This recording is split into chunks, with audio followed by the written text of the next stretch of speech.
250னா such a beautiful கேர்ளுங்க. So இவ எப்படின்னா ஒரு ஆல்ரவுண்டரு, புரியுதா? நீங்கள் சிட்டி சைடை ஓட்டிக்கலாம், ஸ்ட்ரீட்டில் ஓட்டிக்கலாம், அதுக்கப்புறம் டூரிங்கும் பண்ணிக்கலாம், என்ன வேணாலும் பண்ணிக்கலாங்க இந்த வண்டியில், புரியுதா? அதிகமான ஒரு பவர் ப்ரொடியூஸ் பண்ணுற ஒரு வெஹிக்கிள். ஆனால் 390 பார்த்திங்கன்னா ரொம்ப அதிகமான ஒரு பவர் ப்ரொடியூஸ் பண்ணுற வண்டி வெஹிக்கிள், ஓகேவா?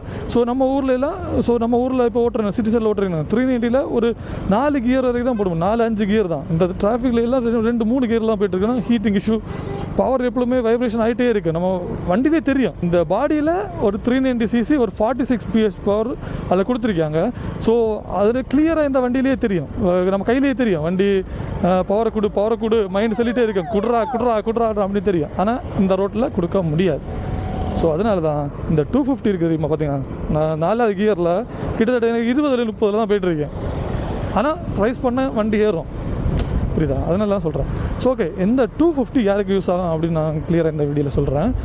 250 யாருக்கு யூஸ் ஆகும் அப்படின்னா, இப்போ காலேஜ் முடிச்சுட்ருக்கேன், இல்லைன்னா காலேஜ் படிச்சுட்ருக்கேன், இங்கே ஸ்ட்ரீட்டுக்குள்ளே ஃபுல்லாகவே இங்கே ஆஃபீஸ் யூஸ் பண்ணுறேன், இங்கே சிட்டி சைடு ஓட்டுறேன், ஒரு எப்போ ஆச்சு நான் லாங் போவேன் அப்படின்னு நீங்கள் நினச்சிங்கன்னா கண்ணை மூடிட்டு நீங்கள் 250 எடுத்துக்கலாம்.